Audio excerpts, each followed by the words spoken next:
Hey, welcome back to Take a Mulligan podcast. We're so glad you're with us listening, and we're glad to be back on. We had a little bit of a break there. We had some personal family issues going on that we've been dealing with, and I know, Ken, you've had some other family things going on.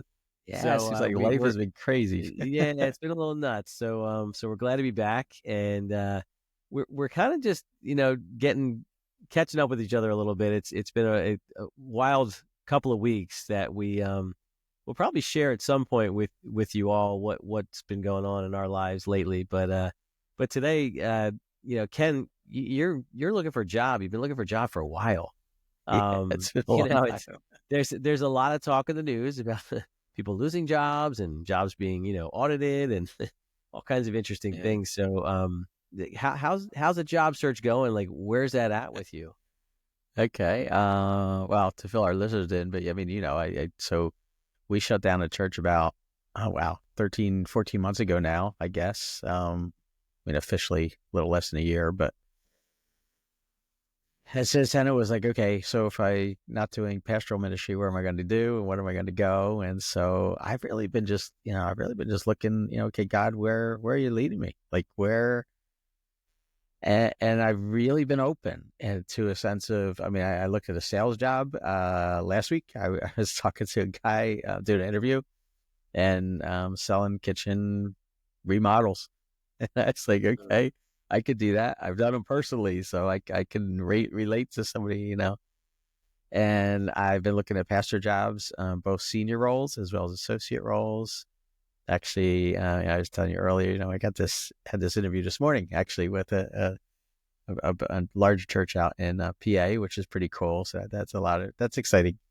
And so I don't know, I sort of get excited about all the potentials that are out there. I think one of the frustrating things is it's a full-time job to look for a full-time job. Like, and I don't think a lot of people realize that. Like, if you're looking for something, you might send a resume or two out at night, but it really is a numbers game because I think you're sending out, say, 100 resumes and you might get picked off of one. And that's not good. Like, I don't know what the odds are out there. I really don't. But I just feel like, I don't know, you're just working and working. And, here I am filling out this application now I'm doing. And I thought just send your resume, cover letter. And so I spent a lot of time on the cover letter. And then now there's literally 30 different questions. And I'm like, oh my goodness, this is like 3 hours just for an application. And I'm like, this is ridiculous. Like, I mean, it really is ridiculous. Where are you finding the best places to look? Because you've been at this a while now, and I'm sure it's probably frustrating at times to That's a good just be question. still looking, and then also even just to figure out, like, where do I look? How do I look? What am I looking for? So, yeah, I guess so. Even if people are listening here, so I mean, I'm not the only one out of work here because our daughter was out of work not too long ago. She was looking for a job, and that was after she just decided to go back to work after their daughter was born. And then we have a sister-in-law that was out of work for like 7-8 months, right? Yeah. And that's a long time in a profession looking for a job. So I look for tips from other people. Hey, where are you finding jobs? So, Indeed is a good place. Okay. I think other people are using Indeed. It seems to be pretty good. I know LinkedIn has some, links, and I've gotten some things through there. But I What have think, you used Indeed, most? Indeed. probably Indeed. Although, like, I started using, so there's another one out there called Glassdoor, Hmm. which is really cool website because it has reviews of company reviews. So if somebody's worked at that company, they may put a review up on there. Okay. And it also gives salaries. So if you're looking for like a salary, like you're like, what is, like, let's say for you, you're a physical therapist, if you would decide you were going to, we're going to move to Lancaster. So what's a physical therapist make in Lancaster? Well, you go on Glassdoor and you say, what's physical therapist in Lancaster make? And they give you a salary range. And like, Okay. oh, okay. And now if you're in like downtown, say DC or New York City or something, obviously it's going to be different because it's a different climate and different, stuff like that. But it really helps because when you're looking for a job, a lot of times they'll ask you, what's your salary range? And, sometimes you're like, I have no clue because, so that's been very helpful. And then some jobs have popped up on there But one of the hard things is, I see the same jobs pop up on the same, like I get emails on all these jobs, like from Indeed sends me jobs now in certain areas, and Monster sends me jobs on the areas, and Glassdoor sends each other. But some of these jobs pop up again and again and again and again. And you're like, I think I applied to this one, and fortunately, like Indeed keeps track of all that stuff for you. So you don't have to sit back and make your own little list. But so that's in the, business world, even ministry world, there's stuff out there. In the church world, I've been on probably about, I don't know, what is it, 15 sites that are just for ministry jobs. And it can range from nonprofits to, pastoral ministry, church ministry, that kind of stuff. And so I used to go on there every day, and I was like, you know what, that's just too much on those sites, because I'll be on the other sites. So I try to go Monday, Wednesday, or Friday and just go down my list, click on it, any new ones, because if you keep, updating it, it gets easy to follow. So, yeah, it's just, it's frustrating. It's very frustrating, trying to find a job. What would you say is like the main issue? Like what's taking so long? Is it just not finding the right fit? Is it finding the fit, but then going through the process and all of a sudden it just doesn't work out in the end for different reasons? Like, has there been any consistency as to what's just not working to find something? I think from my perspective, like you don't even know why it's not working. No, because you just don't know, because you could be sending your resume out to 100 companies and AI picked it out before it even got in their hands. So it's gone and you just don't even know that. So I don't even have a handle on that. All I can do is, who responds to me. And so, I try to write a cover letter. Our daughter Nicole gave great advice. She was like, go wide, not deep, right? Go wide, not deep. So it's like, send a lot of resumes out there, get in the door, and then try to go from there to more deep stuff. But like, here I am first. I mean, I'm applying to this one job. This is the first gatekeeper thing. It's not like I sent in my resume and I said, hey, we are interested in you. Would you please fill out this questionnaire? I was going to spend 3 hours on this questionnaire because I think this job looks really interesting. And again, I'm open to where God's leading. So I'm like, where other ones is like, they caught it and you're like, okay, hey, now that here's the next step in our phase, and everybody's different. It's just bizarre. I got a couple that are out there and they're already calling references, and I haven't even filled out a questionnaire yet. And I'm like, I'm not even sure like the connection's right. Like we're like on, I mean, like they didn't even ask the person out on a date yet, like kind of the mentality, and they're asking, it's just bizarre how some are just way out there and then some are so in depth and you didn't even get very far. So yeah, it's just a crazy world out there. It seems like, I mean, when you have a stable job that you've had for a while and you're not in that market, it just seems so foreign. But yet I know, things change for people all the time, either layoffs or just life changes. And then all of a sudden you're thrown out into it. I mean, here you are, you're 60 and you're trying to still, you're already in that phase of like, well, who wants to hire somebody who's 60 now? Because you can hire somebody at 40 or 30, so that's got to be very frustrating. And yet at the same time, there's got to be stuff out there, Yeah. And it's like, I mean, I look at I feel like I'm in good health. I exercise regularly. Actually, I had a good workout today. And it's like, man, I got another 15, 20 years before I'm even thinking about like, I want to slow down. Yeah. The big question is the job market thinking that, you know what I mean? Just based on an age. No. And yet It's a shame because, we get into the whole subject here, but yeah, we got a president that's, how old is he? 70? 79. Okay. So it's crazy. Like, and I don't want to go, either pro or con, but I'm like, okay, that is the president of the United States. And if he's 79 years old, shouldn't businesses and other organizations be looking at people like that are a little older? I mean, there's a lot of wisdom that comes. There really is.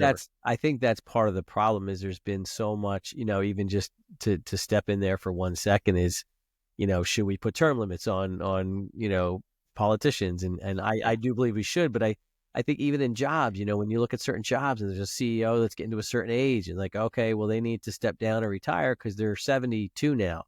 And it's, you got to step back and look and say, you got to base it on the individual, because a 72-year-old who is like top notch, still thinking clearly, still making good moves, is very different than a 72-year-old who is starting to lose cognitive function. So you can't just base it on age. And just to step on that again is, like you said, President Trump, I mean, like him or not, he's 79, and apparently he's outworking most of his staff.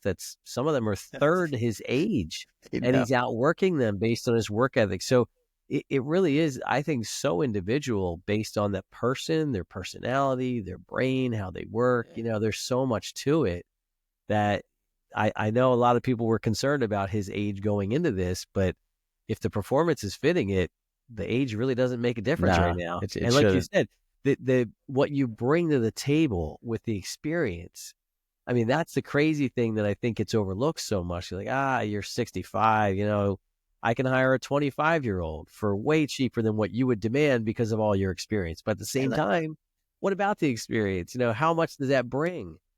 And how much is it worth? We're and I get it. A lot of it comes back to money. It's like, what, we hire somebody, we can hire two people for the price of one, and so let's let them go and let them move on. And it's like, but yeah, you can, but you might have a lot more wisdom that can create teams and energize people and do far more with one person who has a lot of experience than with 5 people that are just all brand new. I think you need both generations. I think that's actually one of the hardest. I think it's one of the greatest struggles we have in our country that isn't even being talked about, is the generational differences. And we should probably do a podcast on that, because I just think it's just a cool subject, because we should be talking about it, because there's a lot of miscommunication and stuff because we don't understand each other. Yeah. And I don't know if we're willing to understand each other either. There's that whole, you put these marks on, Gen Zs and Gen X and, all these different generations get bad marks sometimes. And there's a lot to say for that. I think you still have to look at the individual though, because you could easily just say, Generation Z, they're just not late, they're lazy. They don't want to work hard. They don't have a good work ethic. And, there's definitely that across a lot of different generational gaps and changes, but there's still so much good in what they can bring and what they can offer. But if you don't have the other ages to kind of support that, mentor that, and garnish that along the way, they're not going to be successful as young employees either, even though they have so much to bring that might be very different. When you think about, like, even my own kids, so I mean, your kid's a little bit older than mine, but not one of my kids grew up without the internet.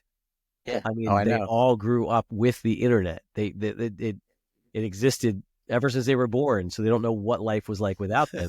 And most of my kids grew up without knowing what a phone was, so they that's all they know. So when they live and grow up with these devices, and you have, still, very active mid-60s, early 70s that are working, and their entire career, they never had a phone because it wasn't a thing until the last 15 years when they've been, using it. I think it really is just, I think that's one way that it bridges the gap a little bit, because I think there's some very good, 60, 70-year-olds that really know how to manage all the technology pretty well. But it's still not the same as the 20, 30-year-olds that know how to manage that. And it's even learning, like I was talking to a colleague today in ministry, and, one of the things she was mentioning was that how different, like, even things change when it comes to, like, you used to send out emails all the time at work. And now in what she does, she's getting text messages all the time from people.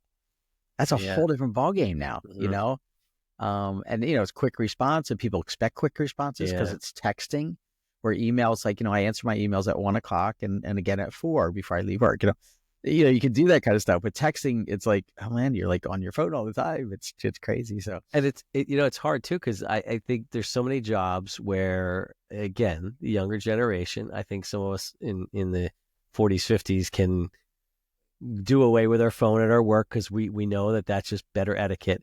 Yeah. But what's interesting is, even for me during my day, I'm on my phone, and I don't want patients to think, he's just texting someone. But it's the world we live in, like you said. Sometimes I'm responding to clients or to, other people on my team, whether it's my accountant or somebody else. It's not just I'm texting my friends and family. Or, when you think about everything I log into all day long, there's like a 2-step verification, right? So then you're getting a text. to log into this site. So Yes. like even that's part of my day all day while I'm getting these texts from my phone to be able to log into some of these sites that I have to access throughout my work day.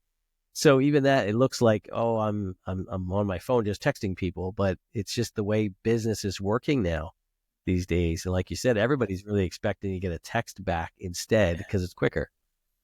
And then, in the business world, I know, like, people I reach out to in business and stuff like that, especially like ID Life kind of stuff, I get texts at 8 o'clock at night, sometimes 9 o'clock at night. It's like the day didn't end, it's No. it's just how it is. Yeah.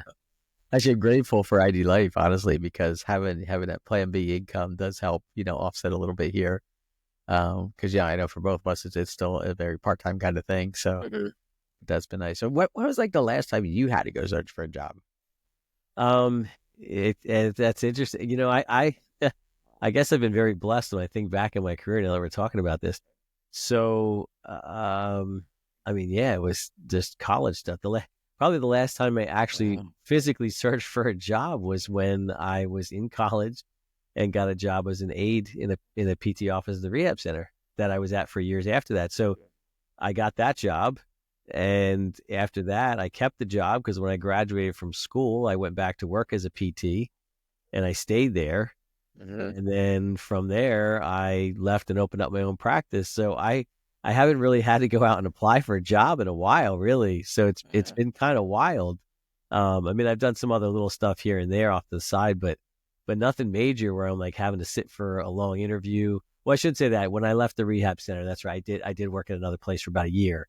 And that was like the first interview, like real interview process I had to go through, as a career person.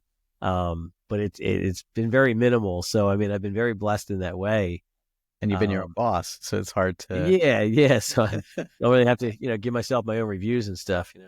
And that's how it was with at the church. I mean, we had a board that oversaw things, but I pretty much called the shots, overall. Not that I didn't empower people down, to try to, do things, but yeah, so now it's weird going into a situation where it's like, oh my goodness, I'm gonna have a boss again. Like that's just so weird. Well, when have you ever not had a second type of income in your career?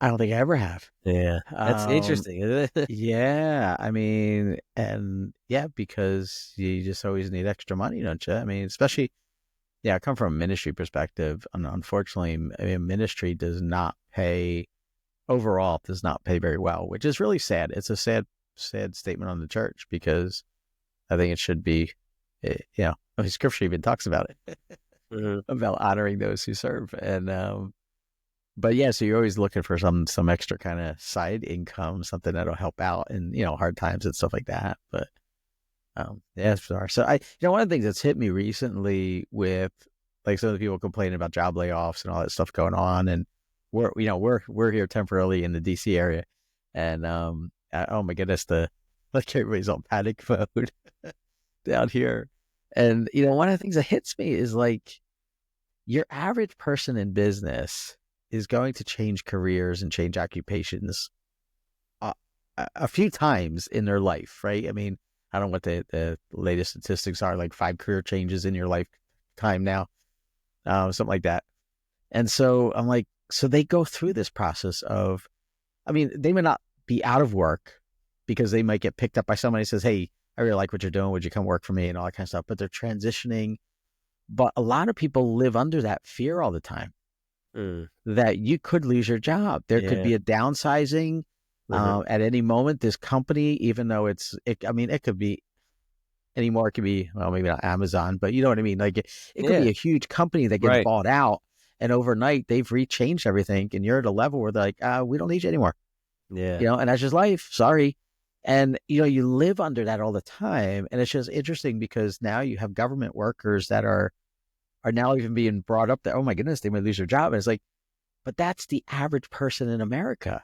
Yeah. They don't have that security. No matter what field you're in, you really don't, unless you're in a really good, like if you're in a nursing, position or something like that where they need you all the time.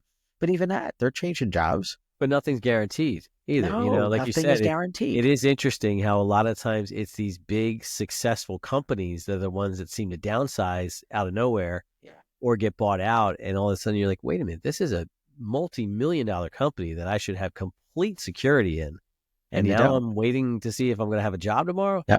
Yeah. And talk about age, the older Mhm. you get in Right. a company, the more likely you're going to be let go at some time. And I know they're not allowed to do that or supposed to do that, but they do it. Yeah. And so, yeah, it's very interesting. So I guess as much as I sympathize with people losing jobs, because it is hard, it's hard life change. You might have to move your family, your friend network, all that kind of stuff changes. But, those in the government who literally are servants of the people, right? I mean, this is just that's what the average person deals with in America is you don't have the security all the time. Yeah. Hopefully you got a good education or you got good training in your field and you're in a good company where and you work hard and you do very good at your job so that should your company or organization says, I don't know if we need you, you can find something and hopefully quickly, but even if you're good at it, like, people, they wait a long time, right? So, Yeah. yeah, so I don't know. One of the things that was talking to me recently down this area, and I was like, I think it should be actually exciting for some people who've been working for the government for a long time. Should they be let go or they're downsized or something out of the department is, you know, reevaluated to say, why is the government spending money in this area, whatever. I just think it's a great opportunity to start new businesses. I Yeah. mean, if some of these guys and gals are as sharp as they should be, and you would hope to be, if they're working in our government and they're, running things, um, they could start up a business probably in a heartbeat, and they probably really good at it. And honestly, they're probably going to make a lot more money than they ever made in the government anyway. So Oh I think there's a yeah. lot of Yeah. opportunity, Yeah. and just, the cream of the crop will rise, and that's exciting. Well, it's interesting too because I know again there's probably a lot of different viewpoints on what I'm going to say with this whole Doge thing, and there's a lot of different viewpoints on it. I just keep finding it so interesting that there's so many people that are upset about finding the waste. And again, I get it. Losing a job is tough if your It is. department has to get nixed, but if it's not an efficient department for our government or it's wasteful spending, then it's different than a corporation. If it's something that should be done differently or reworked or somehow revamped to make it more efficient and less overspending, then it should be done. And it's just a shame that it's been just going on for so many decades the Yeah. wrong way. And now it's, when you're doing it that way, it's going to hit a head at some point, and it's going to affect a lot more people than it would have 30 years ago had we started to look at this 30 years ago more and to be very, very diligent with how to go about it. But I find it interesting too that you hear a lot about these kids that are on this group with Elon that are kind of going through stuff, and it's just so interesting because you go back to again the generational thing, Yeah. and well, we got to give these kids a chance. Gen Zs are not bad, they're good, they're intelligent people. We need to work with them. But then it's like that's kind of who's working with this group. Apparently, I don't really even know the details of who actually is. I just keep hearing that it's a young group of people. Yeah. But if they're that brilliant at 19, 20, or I 21, know. whatever they Go for it. are, Yeah. yeah, why not? Again, don't put the age limit on it. Just they're too young to understand. Well, if they know numbers better than most of the people in America right now, or at least most of the people in our government, why not? Yeah. You're putting the right person in the right job for the right reasons because they have the skill set that we need right now. Yeah. Whether they're 19 or whether they're 58, it doesn't matter. They have the right skill set for the job. And it's interesting because I think even Elon even said the other day that this young group of people are so brilliant that they could be making $1 million in salary should they go into the private sector doing very similar work that they're doing right now. Yeah. And So instead they even love our here, country. yeah, and They love it's our very country. admirable, and Yeah. I know a lot of people won't agree with that, and that's fine. Yeah. But let's at least find that positivity in that because that's pretty remarkable that this young group of people are having this much of an impact, and they're pretty transparent. The receipts are all over the Oh place. yeah. Yeah, they are. They have The their own receipts are. website. They have a lot of stuff out there that's proving like this is where the wasteful spending's been. Yeah. And how much better things could get, like things for the elderly, like some of the healthcare for the elderly, for the veterans and stuff like that, that now can get so much better because we found trillion. I mean, literally now they're starting to talk trillions, like not even billions of dollars that's been Yeah. wasted. Now they're starting to talk trillions. It's like, oh my goodness, that's insane. And I'm with you. Like, I mean, we pay so much in taxes, so much, and And, if you had a business where you could just say, oh, I could just get some more money from, the tree over there, Yeah. you'd be doing all kinds of things in your business. You'd be hiring all kinds of Oh people, yeah. but you can't operate a business that way. You don't have a No. tree, but the government does. They just increase taxes. So let's throw another tax. Let's throw another Yeah. tax. Let's throw another tax, and it's endless. And we're And giving up so much money.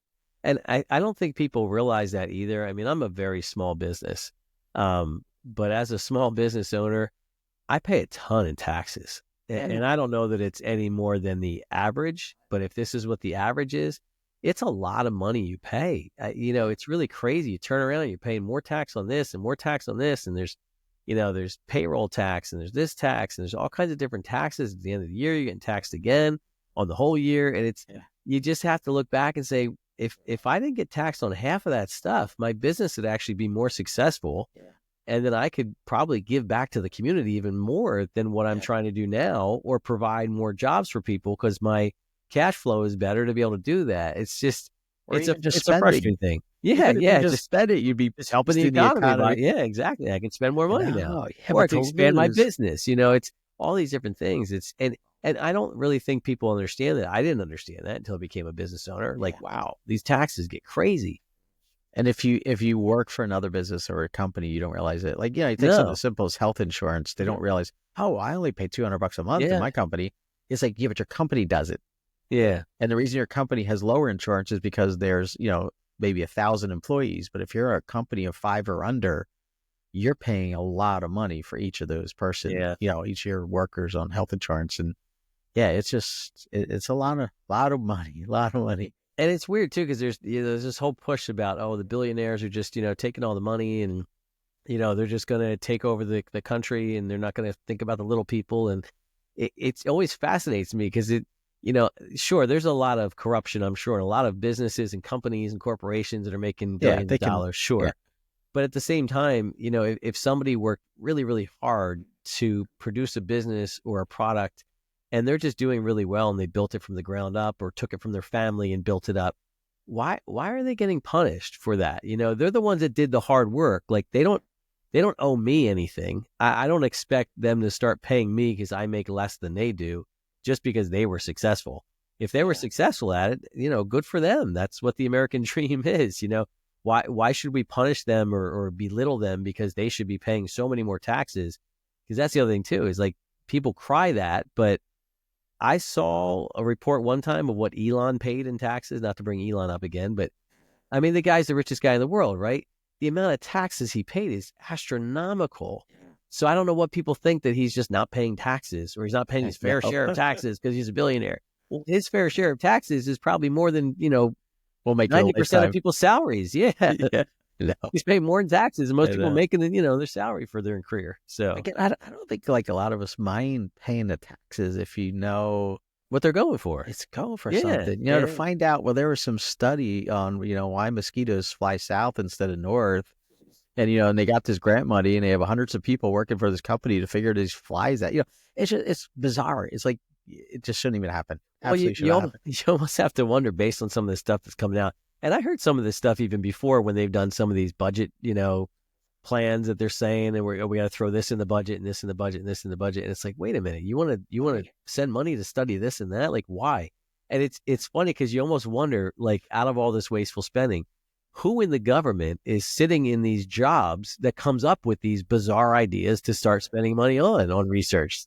So that's another wasteful job. Like, you shouldn't have a job where you're sitting back thinking about, how do we understand the dandruff patterns in chimpanzees? Yeah, You I know, know. we shouldn't have somebody that's doing that as a job and getting paid for that. Yeah. Because If you it's think wasteful that's spending. important, go do some research, Yeah. start a company, Yeah. learn what it's like to have a company, employees, figure out how you got to make an earning out of that. You Yeah. got to bring some money into your company in order to study that stuff. If you think it's a profit, go for it. But the government should be funding that stuff. That's insane. Yeah. They're here to protect us. I mean, it's just. And I was talking to somebody just recently, and they were like, I can't believe how expensive it is. Like, I live in a townhouse and taxes are $7,000 a year. And I'm like, and a townhouse. And he's like, yeah. And then you start like adding up your neighborhood. And you're like, okay, there's like 300 units in this one little section times 7,000. And you sit back, in the microcosm of that little town, like that little town, like townhomes, right? Why do you need all that money? Like, what is all that? I mean, Yeah. it's not for the roads, right? Right. Yeah. If you're replenishing I the mean, roads and it's doing not other for the things for your fire town, yeah. department because there's no way you could spend it. Like, it's just astronomical, the amount of money. And yeah, it's just hard on people. And it goes Well, I back to love, the jobs, you know? yeah, I love DeSantis recently. Again, I know it could be a controversial guy to a lot of people, but he brought up the fact of trying to get rid of property tax. After you own your home, why are we paying property on these taxes on these paying tax on these properties anymore? And it does make sense. Like if you finally pay off your mortgage and you're now 70, why are you paying taxes on that? So did you never own that? Like you paid your entire life to own that, and you're still renting it from the government, from the Yeah. state. Like it actually doesn't make sense. And I know some of these thoughts are just so out of the box for most of our country to think that. Like, oh, you can't talk about that. You can't think about not paying taxes. But it's kind of crazy when you think But you about it. do.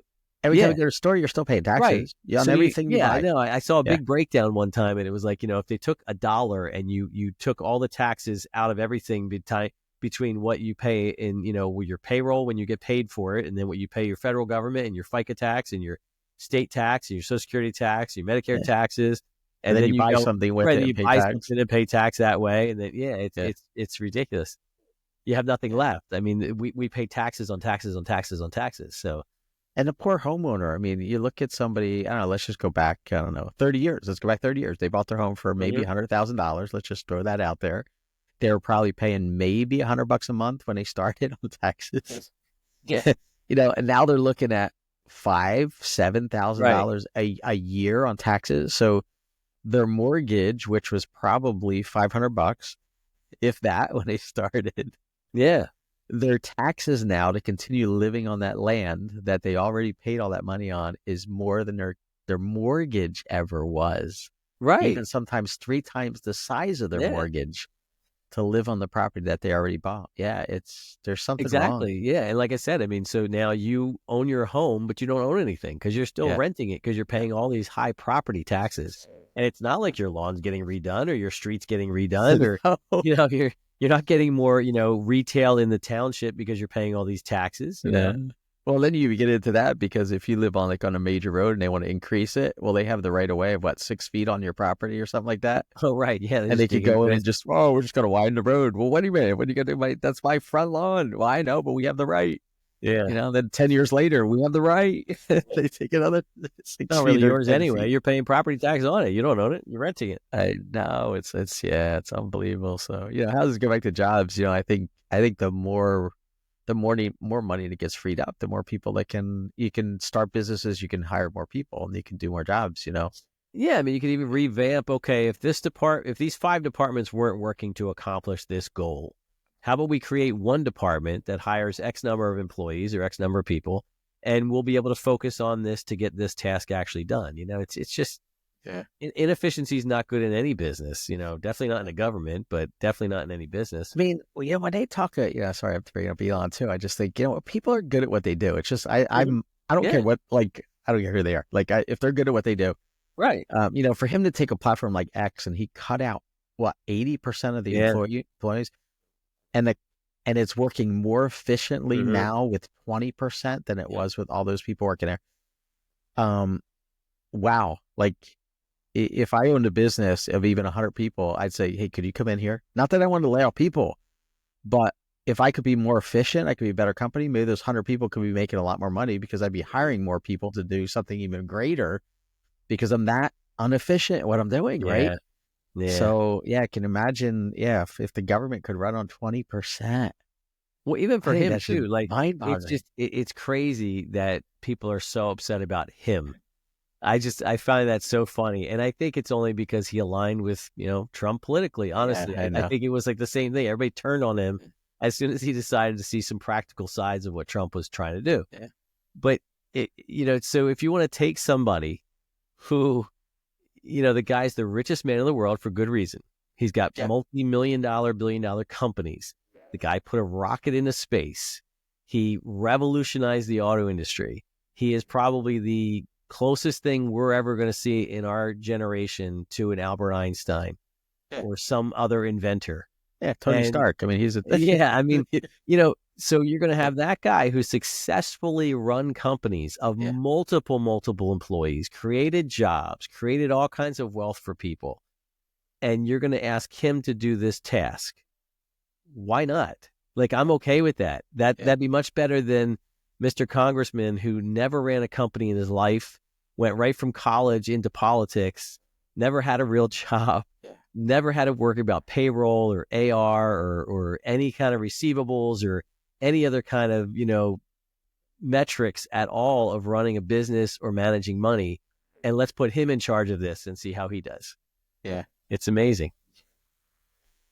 Yeah, I talk about the generation thing. I think, the younger generation has a fresh set of eyes and they look at things differently. Mm-hmm. Just like anybody coming into something where Yeah. they don't know what it's doing. I think they ask the right questions. Like, why are you doing this? Like, this doesn't make sense. Why are we doing it? And I think we all need that, Yeah. where somebody just says, well, why do you do that? Like, that just seems like counterproductive. Like, what if you did it this way? It's like, Mm-hmm. oh my goodness, I never thought of that. Like, I just never thought of doing it that way, And so I think there's a lot of, I don't know, I'm excited about, some of the things and what could come of it. And again, even those who are, you know, however you want to look at it, downsize, or we're looking at organizations saying, yeah, that this is the government's not, that's not the job of the government. So let's just get rid of this.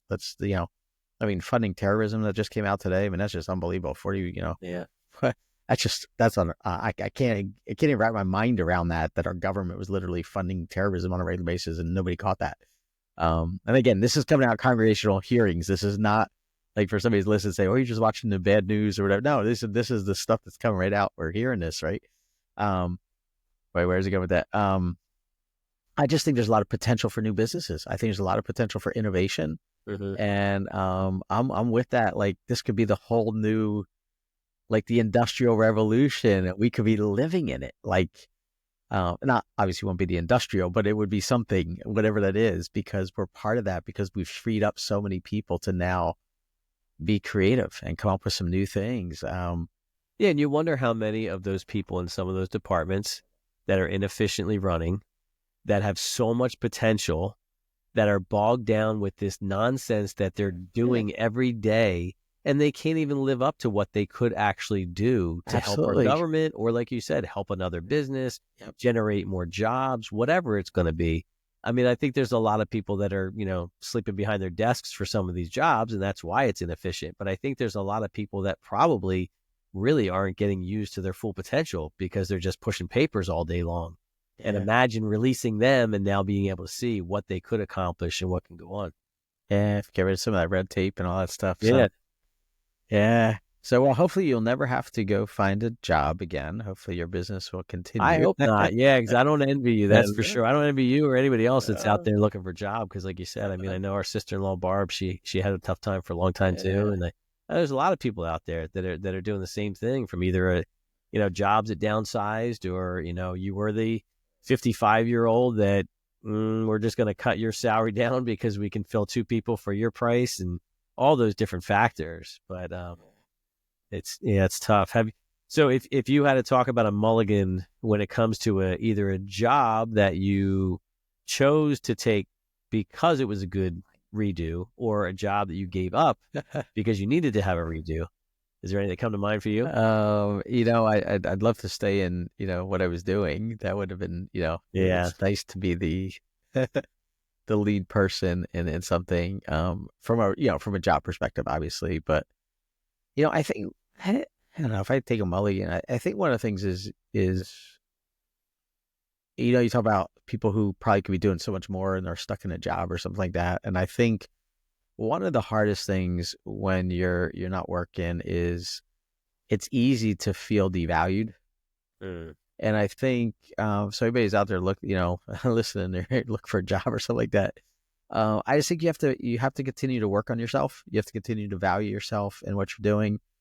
So I think, as far as I feel like in some aspects I'm taking them all again. So, like, I'm reading, I just finished a book called Two Chairs, great book. I just started reading Hearing God by Dallas Willard. Dallas Willard's like a crazy deep kind of guy. So, like, I'm trying to do things that help better me. Mm-hmm.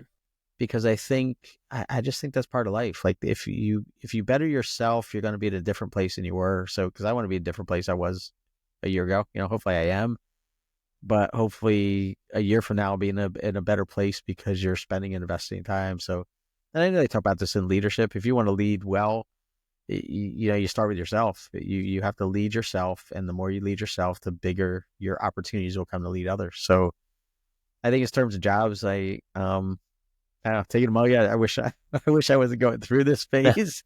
You wish you didn't have to take a mulligan. And I wish I had a job tomorrow. I wish I have 10 on my plate by tomorrow, 10 offers on my on my inbox tomorrow. Say, here, we covered now. We're done. Let's make you an offer. Let's do this. That would be wonderful. But God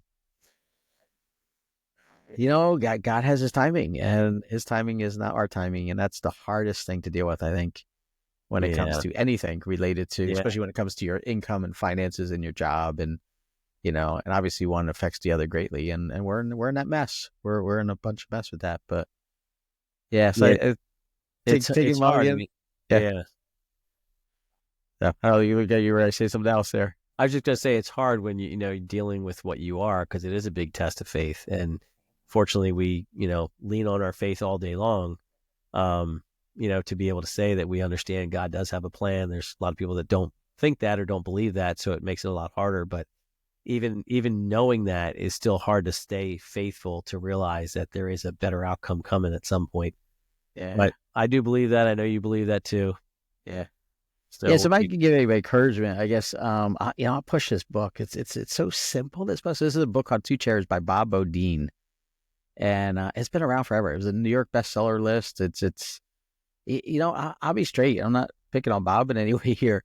It's not the deepest book I ever read. It's not like, this, oh my goodness, this is such a deep theological truth or something like that. But the stories he tells in the book and the simplicity of the book is just like, wow, this is life-changing, And he really proposes 3 questions. And it's, does God know where you're at? And you're like, of course he does. God knows what you're going through, right? Is God bigger than your situation? Can he handle it?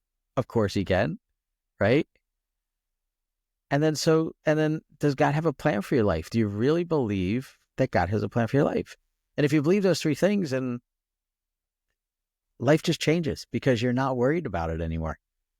Because God really is in control, and he knows exactly where you're at, and he has a plan.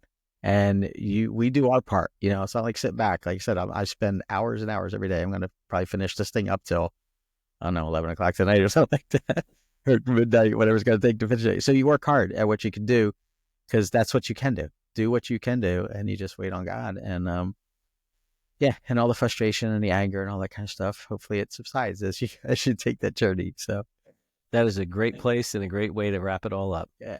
So thanks so much for listening. We appreciate your support.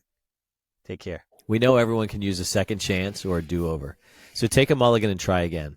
Thanks so much for joining with us today. Make sure you follow us on Spotify, Apple Podcast, and YouTube. Like, click, and subscribe.